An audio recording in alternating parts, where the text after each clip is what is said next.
सुरती पहुंचा दोगे, फट उनका ज्ञान काम आएगा। गुरुदेव हमेशा साथ ही रहते हैं। शब्द गुरु हमेशा साथ रहेगा, स्मरण में लाइए।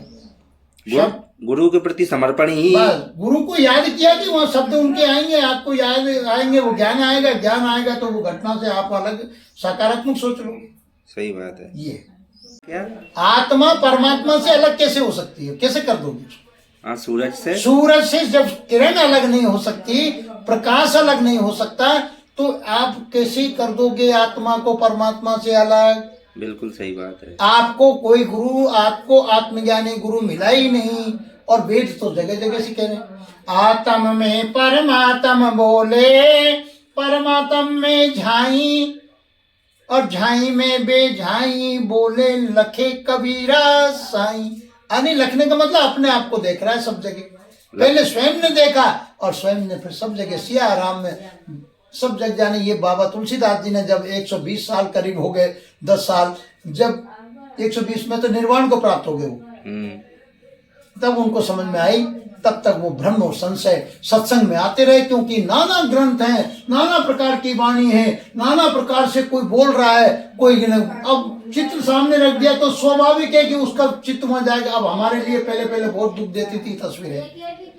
अब आत्मज्ञान हुआ, क्योंकि माता पिता के और भारतीय संस्कृति के संस्कार थे। अब समझ लिया कि ये जो क्या है, आत्मा खाती पीती। थोड़ी ये है कि हर समय आत्मा आप पे ध्यान नहीं देता तो फिर दुखी हो जाता है। और बिल्कुल होगा, तो यहाँ देखने में गड़बड़ हो जाती है, क्योंकि ये विराट है और इसके चित्त में जमा के ये बार बार उसको विचार करके बार बार दुखी होता रहता है। दुखी होते रहते। ये साइकोलॉजी तुमने पैदा कर रखी है। अब गुरु का ज्ञान तो काम नहीं लिया कि भाई ये तो कल्पना है यार। नहीं, आत्मा सागर है, उसमें तरंग पैदा हुई है, विषयों से विषय है, शब्द, सुना, रूप, रस, गंध, स्पर्श, 5 विषय। तो 5 विषयों को तज नहीं पाए ना, वो तो स्वाभाविक उठाएंगे दिन में। अच्छा, दिन भर उठाएंगे, दिन भर उठाएंगे। वो तो मन का काम और है। वो मन का नहीं, वो तो इंद्रियों का। हर इंद्रिय के पीछे मन और बुद्धि होती है। अच्छा, हर इंद्रिय के पीछे होती है सूरत और मन, बिना उसके तो चले नहीं। तो हर समय अगर मन और सूरत अगर आपके कान पे है तो सुन पाओगे। अगर आप किसी रूप को देखने में मोहित हो गए तो नेत्रों में आ गए मन बुद्धि, और उसके पीछे जीव है। और आत्मा तो हृदय देश में स्थिर है। अच्छा, कहाँ है? हृदय देश में। हृदय देश। जब भी सीना चीर के बताया राम जी को, फिर भी नहीं समझ रहे। और यहाँ तो मन बुद्धि और इंद्रिय से परे तो अनंत है जो शब्द है, बाकी वो आपके आप ही है, अंदर बाहर विद्यमान है वो तो सब घट मेरा। घट की बार बार कहते। भगवान अनसुईया के आश्रम पे गए, उन्होंने ब्रह्म को पहचान लिया कि ब्रह्म का मतलब कि ये तो वही हो गए साक्षात नारायण दिए। पर कहाँ निवास करूं? कि बोले कि कहाँ निवास करोगे, आप तो सबके हृदय में निवास करो। अच्छा, हाँ, आज भी शिव ध्यान लगाते हैं कि श्री विग्रह से सीखिए। क्यों लगाते हैं? वो किसका ध्यान कर रहे हैं? विष्णु किसका ध्यान कर रहे हैं? ब्रह्मा आंख मीच के किसका ध्यान कर रहे हैं? वो अपने स्वयं निस्वरूप महेश्वर कहा उसको। महेश्वर। महे का मतलब निस्वरूप, स्वर माने आवाज, यानी आपके आप में महेश्वर तेज अपना ही है वो तेज, उसी का ध्यान करते हैं। वो शिव तत्व भी कह दिया उसको, आत्मा को शिव तत्व भी कह दिया। आत्मा ज्ञान में स्वरूप तो आत्मा है, उससे सब प्रकट हो रहा है। नहीं तो अहंकार बढ़ा देगा ये। बिल्कुल। मैं इसलिए कह रहा हूँ कि ध्यान में जाने के बाद सबको छोड़ना पड़ता है। वहाँ कोई माला नहीं जपने, केवल सुर्ती को श्वास में जोड़ दो बस, अंदर से भी कोई संकल्प नहीं। ये आदत बन जाती है मंत्र जपने की, तो फिर ऊर्जा बन जाती है, फिर अलग चित्त में। बाकी समझ के करो आगे। हाँ, कर्म समझ के करना है। कर्म क्या समय समय पर, नहीं तो वो फिर भटक जाता है। फिर वो एक अभ्यास बन गया तो वो अंदर स्वरूप में नहीं जाने देता। भगवान ने भी बोला है कि जब तक ध्यान, हाँ, ये इसीलिए कहा है कि स्टेज बाय स्टेज जाना चाहिए। जो कहते हैं ना कुछ नहीं करना, कुछ नहीं करना, त्याग नहीं, स्वरूप में जाने, त्याग नहीं योग्य नहीं है। हाँ, ये प्रकृति के। बाकी प्रकृति में जो हमने कर्मकांड या माला का अभ्यास करके वहीं इतिश्री कर ली और आत्मा को वैसे कहते रहे, साक्षात्कार ही नहीं किया, तो सुरती को सुमरन में श्वास श्वास में भजन करते रहिए। एक मूल बात बताओ, बिल्कुल। आप तो 8 पैर 64 घड़ी आपको शांति चाहिए तो श्वास को रोको, छीलो, लेते हुए भी, तो आपका हार्ट मजबूत हो जाएगा। आपको यहाँ से मतलब जो हार्ट से उठती है सारा ये अंतःकरण यहाँ से उठता है, हृदय से उठते हैं संकल्प। अगर हृदय में आपने श्वास को भर लिया तो यहाँ ये मन बुद्धि चित्त अहंकार आज्ञा चक्र कमांड हो जाएगा। क्योंकि काल कभी भी घुस सकता है इसमें। कभी भी घुस, काल कुछ नहीं है, विचार है। हाँ, विचारी विचार ही काल, तो बेचारा अपना काम कर रहा है। समय तो काल कहते हैं समय को। समय को क्यों दोष देते हो? खुद का शत्रु खुद ही बन रहे हो। काल मत कहो, काल का महाकाल का ये सब भ्रम है। काल तो ये है, कालातीत हो तुम, आत्मा हो। अच्छा। और कालातीत का मतलब कि जब आप ये देखिए कि सूर्य को ज्ञान दिया है तो आपके अंदर भी तो सूर्य है, चंद्रमा मन है, ये नेत्रों में ज्योति आ रही है, प्राण स्वरूप है, ये कौन सा चल रहा है? ये सूर्य तो है नेत्र, वही परम सत्ता से। में हाथी में, ब्राह्मण में, राजा में और चांडाल में जो सब जगह देखता है वही तो मुझे यथार्थ जानता है।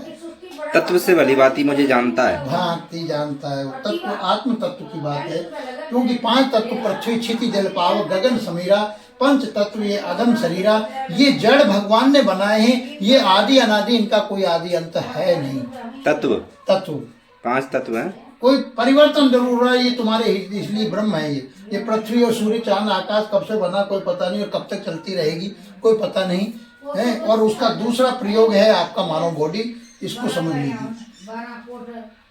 जब भी पाओगे इस मनुष्य जीवन में पाओगे। आज आप जो भी कर रहे हैं ये संस्कार आपको अगर किसी कारणवश अगर कोई आसक्ति रह गई तो भगवान आपकी शक्ति छीनिए। आप निर्भर रहिए, मुक्ति की संशय मत लाइए कि मुक्त क्या है, बंधन क्या है।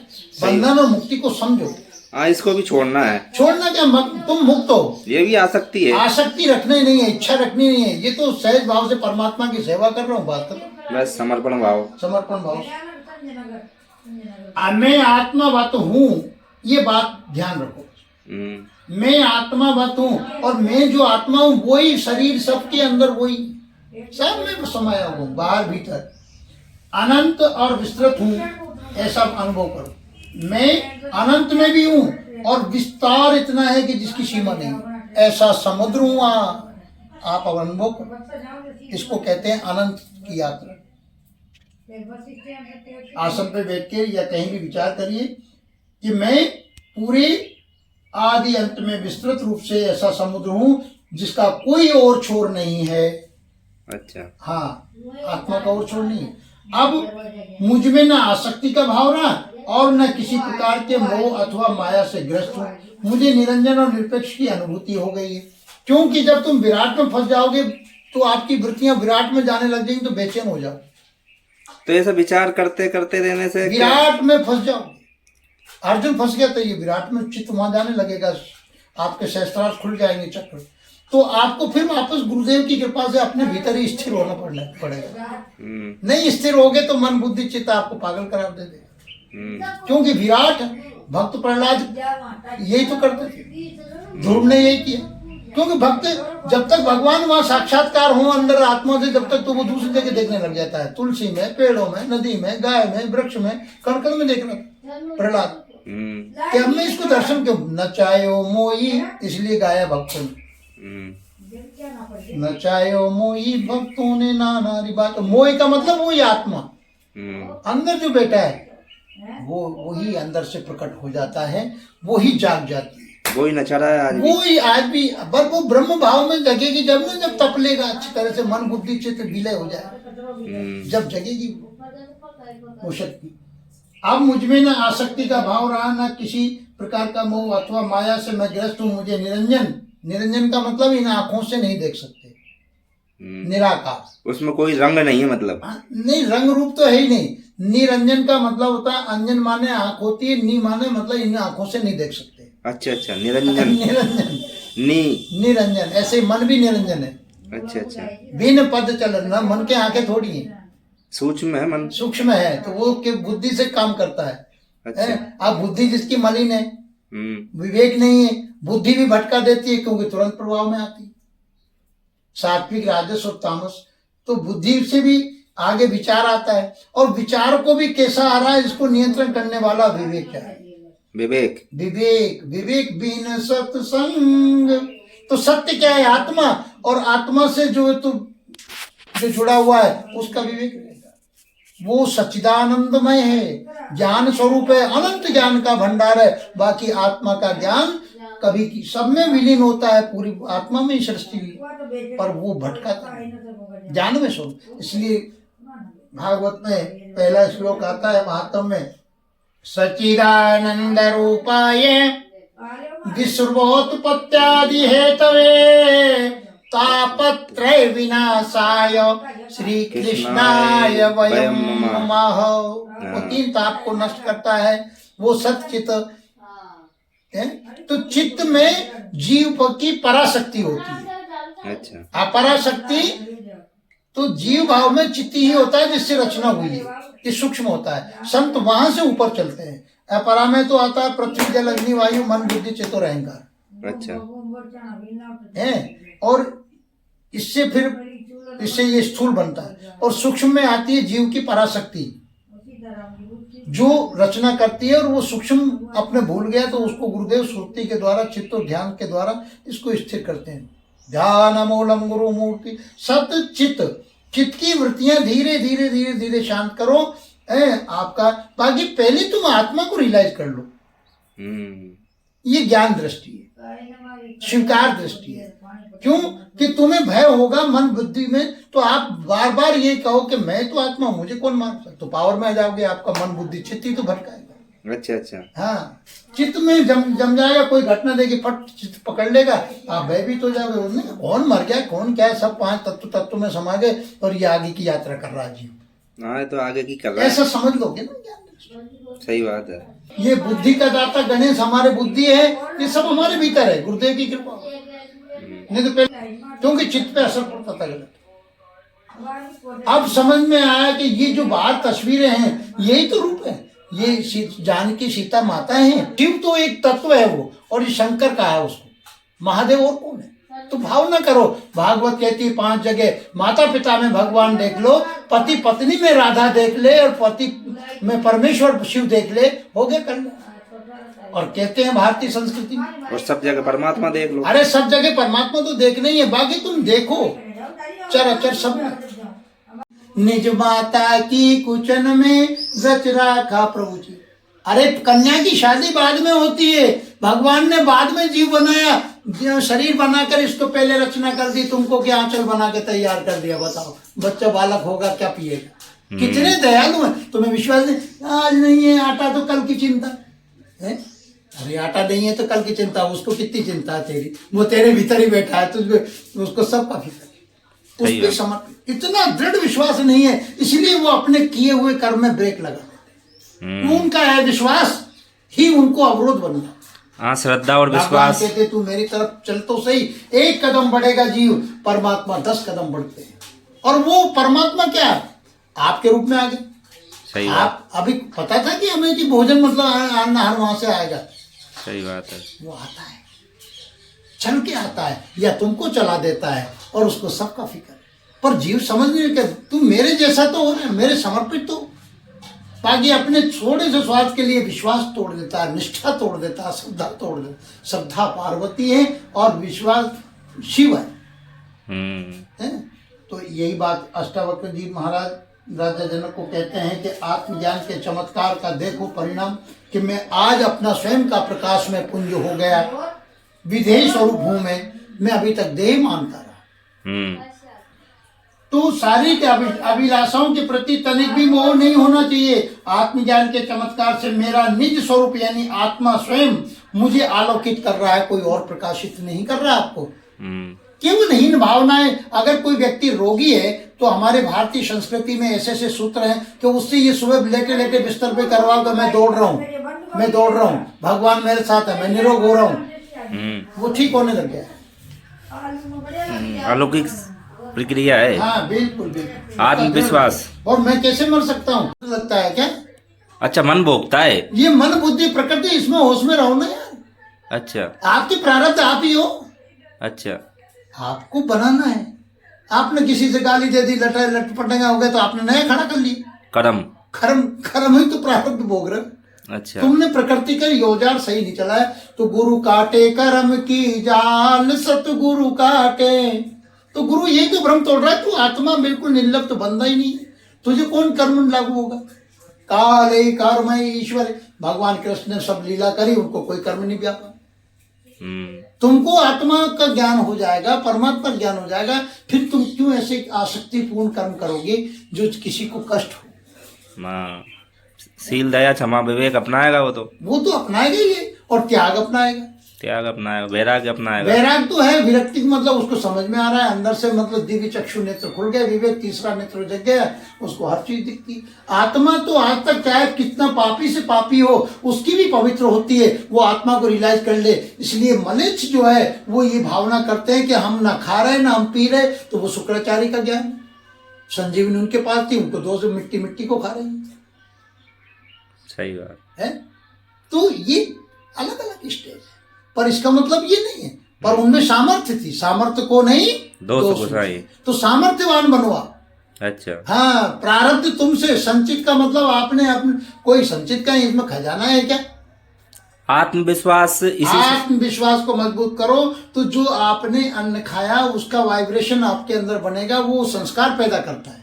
अच्छा। अन्न में कोष में बातचीत करोगे आएगा, श्वास में आएंगे, वाइब्रेशन ही प्रकृति में आ रहे हैं, और आप होश में होकर के देखो इनको काटिए। सुमरन इसलिए ध्यान सुनो, स्वाध्याय सत्संग विचार ज्ञान नाम, वो तो क्योंकि ये प्रकृति को धुलाई करेंगे। कोई ये कह दे कि काहे मत करो साहब, अरे तो दुख तो प्रकृति में ही हो रहा है, चेतना तो प्रकृति में आ रही है, आत्मा तो बिल्कुल साक्षी है, कोई उसके लिए करता ना भोगता। बाकी जब तक शरीर है, मन बुद्धि चित्त इंद्रियां है, जब तक आपको कर्म सावधान होकर करना चाहिए, क्योंकि यही फंसता है। सही बात है, हाँ फंसेगा तो मन ही है ये। कर्म प्रधान विश्व रच राखा, जो जस करें तो तस फल चागा, इसको समझिए। कर्म प्रकृति पे लागू होता है और प्रकृति उसकी शक्ति है। अच्छा, परमात्मा की, परमात्मा ही है, ब्रह्म ही है वो। अब उसमें वो भ्रम पैदा हो जाएगा तो उसको बार बार पुनरावृत्ति होगी। तो आप पुनरावृत्ति से बचो, आप जो कि तुम वही हो जाओ, नारायणी, नर से नारायणी। अच्छा। नारायणी है देह और नारायण है आप। अच्छा। जो एक स्थिर है, अनंत पावर है, जिसके द्वारा ये सारा चल रहा है, वो दोनों भिन्न नहीं है, एक में परिवर्तन हो रहा है। बाकी ये समझ में आ जाए, नर से नारायण की यात्रा है। अरे बस नर से नारायणी। अच्छा। तो नर कहते हैं जल से पैदा होने वाले ये शरीर, ये नारायणी है और नारायण इसमें मौजूद है। तो नर से नारायण की ओर चलो। अब नारायण कहीं वो ऐसा थोड़ी है काल्पनिक परमात्मा तुम्हारा, ये संशय दूर हो जाए। अच्छा। कि मुझे करना क्या है, सुमरन क्यों कर रहा हूँ, क्योंकि मेरे अंदर प्रकृति को धुलाई के लिए स्नान क्यों करता हूँ, भोजन क्यों कर रहा हूँ, ये शरीर का धर्म है, ब्रह्म का धर्म है। सही बात है, ये प्रकृति का नियम। हाँ, ये कर्म तो होंगे स्वाभाविक है, ये तो शरीर है जब तक होंगे। और क्या। और अगर आपने ये नहीं समझा स्थूल सूक्ष्म कारण और महाकारण, और आपको डायरेक्ट फाइटिंग है कि आत्मा को समझो कि आप आत्मा हो, आत्मा परमात्मा में भेद ही नहीं है। ये भगवान गीता में कहते हैं, अष्टावक्र गीता में, कि राजन अद्वैत को प्राप्त हो, द्वैत की धारणा मत करो। ये भ्रामक है कि हम दो हैं, शरीर अलग है, मैं अलग हूं, आगे जाकर के ये दिखेगा एक ही है सब। सब कुछ एक आत्मा में समाहित है, जैसे माला धागे पे टिकी हुई है, पर धागा जो है, जो हमको दिख नहीं रहा, मोती दिख रहे हैं, मोती दिख रहे हैं। तो आगे जाकर के ये देखो कि जिसपे वो उसका अस्तित्व है, माला बनी हुई है, वो सब में प्रोया हुआ है, कण कण में। सही बात है। तो सब कुछ एक आत्मा में समाहित, एक रूप है, अद्वैत है, मेरा शरीर है, ऐसा बोल लेते हैं। किंतु मुझे शारीरिक अभिलाषाओं के प्रति तनिक भी मोह नहीं होना चाहिए, मोह नहीं रहा। राजा जनक कहते हैं, आत्मज्ञान के चमत्कार से मेरा निज प्रकाश, निज यानी अपने आत्मा का, स्वयं का बोध हुआ कि मैं ही प्रकाशशील हूँ और कोई करता नहीं है। ये कर्ता और भोक्ता तो मन का मेरा ही एक अध्यारोपण था। अच्छा। मन मेरे से है, बुद्धि मेरे से है, विचार मुझसे उत्पन्न होते हैं, और इसको चलाने वाला भी मेरा ही संकल्प है, आत्मा का ही। आत्मा का संकल्प कभी भी आपको अधोगति में नहीं ले जाएगा, और आप मन से अगर संकल्प करोगे मस्तिष्क से, तो वो आपको भटका देगा। अच्छा अच्छा, वो जीव भाव में आएगा, मन नहीं पहुंचेगा, मन भटकाता है। आत्मा से संकल्प करो, तो मुझे शारीरिक अभिलाषाओं के प्रति तनिक भी मोह नहीं है और मुझे किसी अन्य के प्रकाश का आश्रय लेने की आवश्यकता भी नहीं है। मैं आत्मावत निराश्रित हूँ। इसलिए कहा पराधीन नर सपने सुख नाही और करऊ विचार देखो मन माही। मतलब पराधीन नहीं रहना चाहिए आप किसी के अधीन। जैसे हमने आज तक माता पिता से पैसा नहीं मांगा, धन नहीं मांगा। प्रारब्ध का मतलब है आप लेके आए हैं, अपने पुरुषार्थ को जगाइए और जो मिलना है अपन किसी की धन की आशा मत करिए। जय हो। हमारे गुरु ने यही सिखाया, माता पिता ने। हमने कभी, इसलिए तो हम लापरवाह हैं जमीन जायदाद। क्यों? समर्पण भाव है। वो माता पिता की दी हुई है, वो पैतृक है धरोहर, मतलब जो है वो उनका अंश था। और वो जिसको चाहे दे दे भगवान। अब जो हमारे हक है वो तो एक लौकिक मर्यादा की वजह से हमको करना पड़ रहा है, ताकि पीछे वाली पौध इस पे कैसे। क्यों गुरुदेव? संस्कार भी तो लेके आता है। संस्कार यही बन जाते हैं नए। नहीं, ऐसा बोलते हैं ना कि मेरी बात सुनो, प्रारब्ध तुम ही खड़े कर रहे हो। संचित भी तुम ही, तुम्हारे मतलब वहां से बिल्कुल फ्रेश आया बंधन मुक्त। अच्छा। हाँ। और क्रियमान यहाँ जैसे ही आया तो माता पिता के जो प्रकृति में संस्कार आए ना वो तो रहेंगे, फिर धीरे धीरे अन्न जल वातावरण रोजाना हर पल बन रहे हैं। अच्छा। अब ये काटने का रास्ता सब, परिस्थिति थोड़ी सी भी खराब हो जाती है तो ये क्या है कि विचलित हो जाता है, और थोड़ी सी भी अनुकूल होते से ही ये वापिस अपनी मतलब संसारी हो जाता है। ऐसा क्यों? संसार गतिविधियों में लिप्त हो जाता है। ये मन का स्वभाव। हाँ। ये मन बुद्धि प्रकृति का है, ये भोगों से संबंध रखता है, ये इस पे, ये आपके मन मस्तिष्क पे ही प्रभाव पड़ता है। तो इसी के लिए अष्टावक्र कहते हैं कि जीवन को वो कभी कभी तो निशार समझने लगता है। इसका मतलब आप घबराइए मत। जब आपको, तो आपके चिताकाश को ठीक करिए, क्योंकि आप ये होश में रहिए कि जो आ रहा है ये कचरा, ये प्रकृति में मेरे मस्तिष्क में आया है। तो मन दुखी हो रहा है क्योंकि मन भी आत्मा की वो शक्ति है, विभूति है। भगवान के कृष्ण कहते हैं मन भी मैं ही हूँ, बुद्धि भी मैं ही हूँ। बाकी अर्जुन कम से कम शास्त्र सम्मत हो, आप चित्त प्रसन्न रहे, हर समय प्रसन्न चित्त अब रहो। वो वाइब्रेशन आपको आए कि दिन का काम नहीं है। वो आपकी पत्नी से आ जाए, विचारों में आ जाए, अकेले में आ जाए, कहीं से भी आ सकता है। हाँ, कभी भी विचार घुस सकते हैं, कभी भी आ सकता है। होश में रहो। होश में रहने का मतलब ये है। तो स्वयं के आत्मा को जानोगे जब ना। हाँ। और प्राण को अपान में, मैंने कि ये क्रिया आपको सदगुरु, इसलिए गुरु महान है कि आपको कोई मूल आधार से बंध लगा के कहे कि आप ठीक श्वास को खींचो और हृदय देश में भरो और छोड़ दो। तो हर सतत आपको आवश्यकता पड़ेगी सुमरन की, क्योंकि प्राण वायु के अंदर मन रूपी शंकर पूरी, यानी वही नियंत्रण कर सकती है बॉडी को।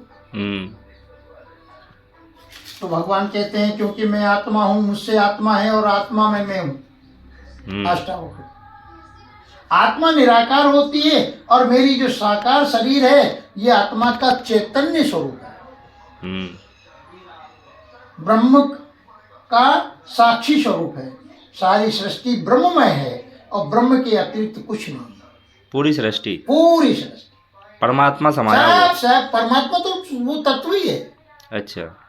जिसको तत्व, उसको कहते नहीं सुना सकते ना, परमात्मा, आत्मा, ईश्वर, वो तत्व सूक्ष्म है, सब में मौजूद है। हाँ, गीता में भी बोला है, तत्व है भगवान ने कि वासुदेव सर्वम। सर्वम, वासु का मतलब निवास करता है ना, सर्व जगह, सब जगह। वासुदेव, देव का मतलब वो सत्ता। अच्छा। उसके लिए संकेत परम सत्ता, वो परम सत्ता, वो आपके कण कण में है, आपसे दूर ही नहीं। ऐसी कोई जगह नहीं है जहाँ नहीं, बिल्कुल वो परमात्मा दूर हो ही नहीं। हाँ, जड़ चेतन में सब उसी, सब में जड़ भी वही है, चेतन वो है, कण कण में वो है। तो इसलिए भगवान कहते हैं कि ब्रह्म में सृष्टि है और ब्रह्म के अतिरिक्त कुछ नहीं है। अब तुम्हारा ये दुर्मति में दाता नहीं देखे, दाता भी जिसको कह रहे हैं वो परमात्मा के लिए। अपने आप को देख लोगे तो सब समझ में आ जाएगा। अच्छा। जब तक तुम अंतःकरण में नहीं देखोगे, अंतःकरण मेला पड़ा हुआ है, जब विचार भीतर नहीं करोगे, जब तक तुम्हें बाहर दिखेगा। जो सत्ता सबके भीतर बैठी है वो तो आपको पहले अपने भीतर देखो, साक्षात्कार उसको यहाँ करो, क्योंकि ये समष्टि पूरा ब्रह्मांड आपका, मतलब ये शरीर के अंदर है। अच्छा।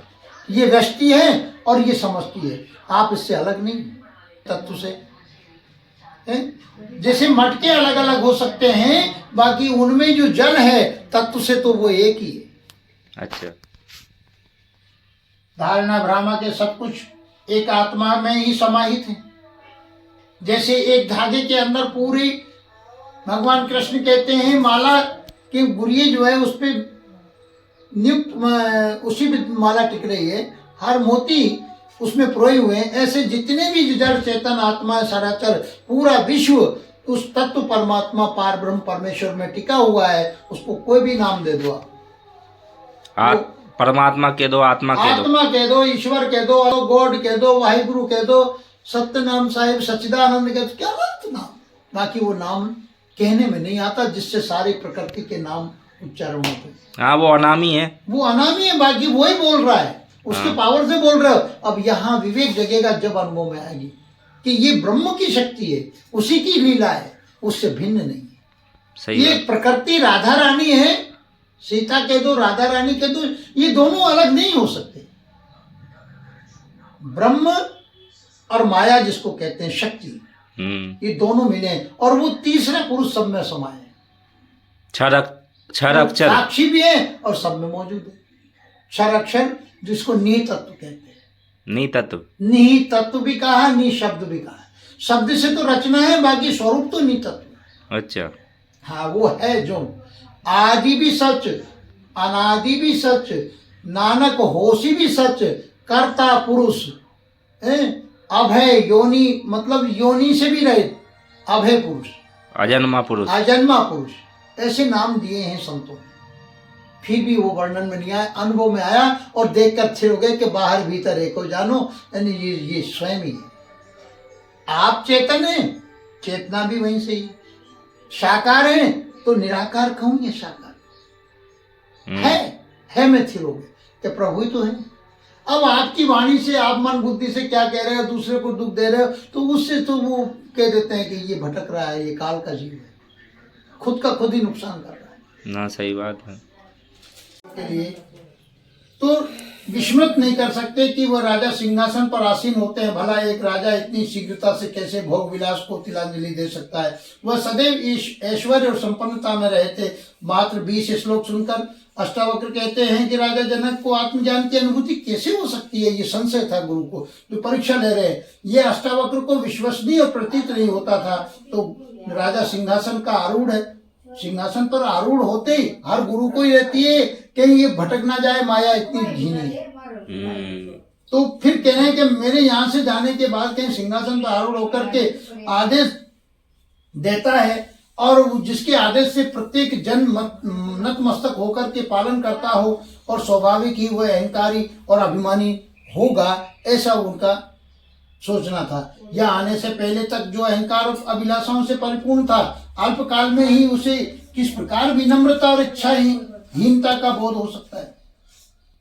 जब साधारण मानव ही मोह माया वासना और अधिकारों से आजीवन मुक्त नहीं हो पाता, सदैव नई नई इच्छाएं, नई नई आकांक्षाओं के पीछे भागता फिरता है, तो तब वह राजा को 2 पल की अवधि में ही आसक्ति और अहंकार से असंपृक्त हो गए। ये संदेह था। इसकी संभावना अष्टावक्र को धूमिल प्रतीत हुई। अष्टावक्र को ऐसा ही लगता था कि मेरे सानिध्य में तो राजा जनक आत्मविद्य हो गए। जैसे अभी अपन चर्चा कर रहे हैं मेरे सानिध्य में, हम भी ये सोचते हैं कि कहीं दिनेश जी आगे जाकर के ये संसार में प्रभावित ना हो जाए। तो जब कोई विद्वान के पास जाता है, सत्संग में जाता है, तो चाहे कितना भी उसके संस्कार तामसी प्रवृत्ति के हों, बाकी वहां वो अपने को ज्ञानी समझने लगता है, या वो फीलिंग करता है कि बस, और वहां से पांडाल से हटते ही क्या स्थिति होती। तो इसके लिए कहते हैं कि हमेशा वो जैसा वहां फीलिंग कर रहे हैं आसन पर संध्या में, वैसा हमेशा करें। चाहे भीड़ में रहे, जंगल में रहे, कहीं भी रहे, अभ्यास करो। हाँ, और होश में रहो और ज्ञान दृष्टि को सजग रखो, गुरुदेव को हृदय से पकड़ लो। अष्टावक्र को ऐसा ही लगता है कि मेरे सानिध्य में जो राजा जनक आत्मविज्ञ होने के वचन देते थे, किंतु क्या विश्वास मेरी दृष्टि से ओझल होते हुए भी मेरी दृष्टि से राजा जनक अगर जो है ये शिष्य बना है, तो एक हर गुरु का धर्म होता है, और जिसको कि ये भटक ना जाए। ओझल होते उनके सांसारिक भौतिकता पुनः अपनी ओर सम्मोहित तो नहीं कर लेगी। शांति का रास्ता तो अंदर ही है, अंदर ही मिलेगा शांति का। शांति का मतलब होता है चित्त की वृत्तियों को शांत, मन को, संकल्प विकल्प को शांत, इंद्रियों को अंतर्मुखी करोगे जब रहोगे शांत। अच्छा, ये आज्ञा चक्र यहाँ अंतःकरण यहाँ से चलता है, ये छठा चक्र है, यहाँ से नीचे आकर के सारा बाहर मुखी हो रहा है, यहाँ गड़बड़ हो रहा है। तो मन बुद्धि इंद्रियां तो कार्य भी तो करेगी, कर्म भी तो करेगा। कर्म तो करो, कर्म करे और रहे अकर्मी, ऐसी युक्ति बताए। बाकी अभ्यास करो, चलते फिरते इतने लीन हो जाओ। कर्म क्या कर रहे हो पहले विचार कर लो कैसा? कि ये आपका दुकान है, अब इसमें कर्ता भाव नहीं, मैं भगवान गुरुदेव की दुकान है, मैं परमात्मा की नौकर हूं, मैं उनकी सेवा कर रहा हूँ, वहाँ ग्राहक आ रहे हैं, उनसे भी उत्तेजना में नहीं, वो कुछ भी कह सकते हैं, आप होश में। अच्छा, हाँ, आपकी एनर्जी खर्च करो, क्योंकि वहाँ वाइब्रेशन आएंगे, हमने तो धंधा करके देखा है। उनकी आप सब तरह की वाइब्रेशन, स्मेल छोड़ेंगे, गंध छोड़ेंगे, तो आपके चित्त से डर है। पर आपको बड़ी धैर्य है, यही यहाँ पर मतलब उनके उस दुर्गंध ही तो नरक है, उसमें रह करके संत जीते हैं। तो शांति तो इसको तभी मिलेगी जब ये समर्पण भाव में जिएगा। समर्पण के अलावा मन बुद्धि चित्त को शांत करेगा जब समर्पण खाली आत्मा से दे दिया, बाकी उनको तो समर्पण ही नहीं कर रहा मन बुद्धि चित्त को तो। अच्छा वो तो साथ ही धर रखे नहीं है। समर्पण का मतलब आत्मा तो समर्पित है, आत्मा तो पवित्र है। उसमें तो भाई तन भी तेरा, गा रहे हैं, धन भी तेरा, मन भी तेरा, तेरा तुझको अर्पण क्या लागे मेरा, जरा जो को रागो तो भग है, तो कहाँ तेरा, कहाँ रहा ज्ञान, फिर कहाँ तेरा। गा रहे हैं तो कथनी और करनी सब कोई करे। कबीर कहते कथनी तो सब कोई करे, करनी करे न कोई, और करनी तो वही करे जो वह घर को होए। जब परमात्मा दिखता है तो मतलब तुम्हारा क्या है, जरा समर्पण परीक्षा तो लेगा वो। पर आप ये नहीं है कि आप अपना धर्म और कर्तव्य बच्चों का नहीं ध्यान रखें और आप वो दान कर दें या समर्पण विवेक से करें। कर्तव्य कर्म तो करना पड़ेगी। नहीं, अगर आपने सब कुछ दान दे दिया तो पीछे वो भी तो आत्मा है जो आपके अंदर है, आपका जीवन, आप वो भी, उसके लिए भी आपका धर्म है। आपका बच्चे परिवार जो परमात्मा ने आपको दिए, भगवान ही तो लीला कर रहे हैं, वो पुत्र रूप में आए हैं। भगवान जो तो राम बन के चले गए, दशरथ जी के पुण्य थे, कौशल्या के यहाँ, फिर आगे मतलब यानी कि जो नंद बाबा के, देवकी के, तो भगवान ही तो आ रहे हैं। तो आज भी तो परमात्मा आए हुए, तो उनके लिए अगर कोई जो भावना में इतना भेजा है कि सब कुछ ही दान में लगा दे, तो ये विवेक से काम लो। विवेक से काम लो। ये गृहस्थ आश्रम के लिए भी ठीक नहीं है, वानप्रस्थ के ठीक नहीं है। वानप्रस्थ के लिए भी अतिथि सत्कार के लिए रखना पड़ता है, सन्यासी के लिए भी रखना पड़ता है। कोई भी अतिथि आ जाए तो भोजन तो दे दे।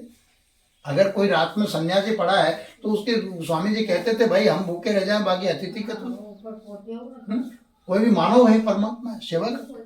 तो परम धन तो परमात्मा ही है। देखो परमात्मा तो है, हाँ। बाकी आप नाम धन कमाओ, नाम धन, नाम की कमाई करो, जब जाके प्रकृति मतलब आपको व राधा रानी नाम का सुमरन नहीं करोगे। पायो जी मैंने नाम रतन धन पायो, मीरा ने गाया। क्यों कि शब्द और नाम रतन धन में सारी शक्तियां, मतलब जो तो ये जो आसुरी जो प्रकृति इसकी धुलाई हो जाएगी। आत्मा और परमात्मा तो है, स्वीकार कर लो। अच्छा, उसी से चल रहा है वो, उसको पाना क्या, वो तो आपका अस्तित्व ही है। हाँ, वो तो है, सर्वव्यापी है, सब जगह है। वो परमात्मा और आत्मा तो है। ठीक है, जय श्री राम। जय श्री राम, जय सच्चिदानंद भगवान की, जय सद्गुरुदेव राधा स्वामी राधा।